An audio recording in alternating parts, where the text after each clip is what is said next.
태국 뉴스를 가장 쉽고 빠르게 전해주는 영준이의 태국 뉴스룸. 구독과 좋아요는 사랑입니다.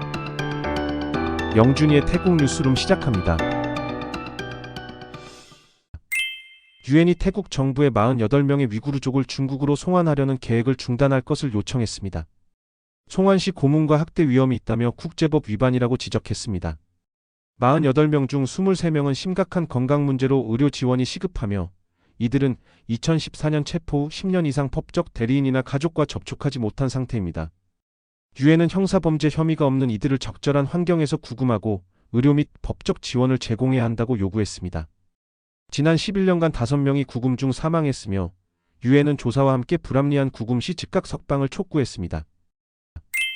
1월 23일부터 태국에서 결혼평등법이 시행됩니다. 내무부는 전국 878개 구청에서 동성 커플을 포함한 결혼 등록을 지원하며 방락구청 등 일부 지역은 무지개 장식과 기념품 등 축하 행사를 준비했습니다. 방콕시는 50개 구청에서 전문적이고 세심한 결혼 등록 서비스를 제공하며 직원들에게 민감한 언어 사용 자제 교육을 진행했습니다. 태국 국회도 성소수자를 상징하는 깃발을 걸고 시민 및 의원들이 참여하는 축하 행사를 열며 이번 법 시행을 기념했습니다. 일부 지역에서는 첫 등록 커플을 위한 기념품과 상품권을 제공하는 등 행사가 열렸습니다.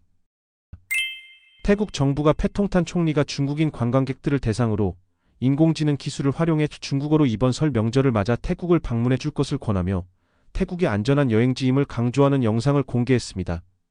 태국 정부는 관광객의 안전을 보장하기 위해 안전 기준을 강화하고 관광객 지원 시스템을 개선했다고 밝혔습니다. 또한 올해가 태국과 중국 간 수교 50주년을 맞이하는 특별한 해임을 언급하며 중국인 관광객들이 태국에서 설 명절을 즐기고 양국 관계를 함께 축하해 주기를 초대했습니다. 태국에서 한 남성이 네타 전기차를 2년간 사용한 후 자동차 도어 고무 패킹이 부식된 사진을 소셜미디어에 올려 화제가 되었습니다. 그는 해당 브랜드가 친환경 소재를 사용해 쉽게 부식된다며 유머 섞인 글을 올렸고 게시물은 22,000개 이상의 좋아요와 600회 이상의 공유를 기록했습니다. 댓글에는 4만 킬로미터 주행 후 배터리 충전 불가, 녹이 이미 생겼다 등 품질에 대한 불만과 경험이 이어졌으며 일부는 구매를 재고하겠다는 반응도 보였습니다. 이번 논란은 전기차 품질과 소비자 신뢰 문제를 재조명하고 있습니다. 방콕시가 미세먼지 농도가 건강에 심각한 영향을 미치는 상황에서 저공해 구역을 지정하고 1월 23일 0시 1분부터 24일 23시 59분까지 라차다피색 순환도로 내 대형 트럭 6륜 이상 진입을 금지한다고 발표했습니다.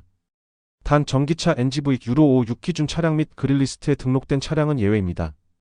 이를 위반할 경우 최대 1개월의 징역 또는 최대 2,000바트의 벌금이 부과될 수 있습니다. 방콕시는 시민들에게 재택근무와 저공해 지역 등 미세먼지 저감 대책에 협조를 요청했습니다. 차찻 방콕시장은 현재 방콕의 공기질이 매우 나쁘지만 1월 25일부터 점차 개선될 것으로 예상된다고 전했습니다. 태국 교통부 차관이 일본 국토교통성과 회의를 통해 항만 개발 정책과 운영 경험을 공유했습니다. 일본 국토성은 항만 현대화와 물류 중심지 개발을 목표로 해상 운송 경쟁력을 강화하고 철도, 트럭 등 다른 운송 시스템과의 연계를 도모하고 있습니다. 또한 친환경 기술과 무탄소 운영을 강조하며 지속 가능한 개발을 추진 중입니다. 태국 항만청은 일본의 선진 모델을 참고해 방콕항과 램차 방항을 확장하고 친환경 항만 개발을 추진하며 자동화와 AI 기술을 도입해 탄소 배출을 줄이고 운영 효율성을 높일 계획입니다. 현재 일본은 연간 2177만 TU를 처리하며 태국은 이를 본보기로 지역 물류 중심지로의 도약을 준비하고 있습니다. 태국 이민국이 우돈탄이 주의 한 주택에서 불법 온라인 도박 사이트를 운영하던 한국인 2명을 체포했습니다. 이들은 해당 주택을 임대해 도박 사이트를 운영하며 텔레그램을 통해 한국인을 주요 대상으로 고객을 유치하고 사이트의 시스템 및 자금 관리를 담당한 것으로 드러났습니다. 현장에서 컴퓨터, 휴대전화, 하드웨어, 토큰 등 도박 사이트 운영에 사용된 장비를 압수했으며 월 거래액은 약 40억 원에 달하는 것으로 확인됐습니다. 체포된 한국인들은 태국에 관광비자로 입국한 후 불법적으로 도박 사이트 운영을 시작했으며 월급으로 약 8만에서 10만 바트를 받았다고 진술했습니다.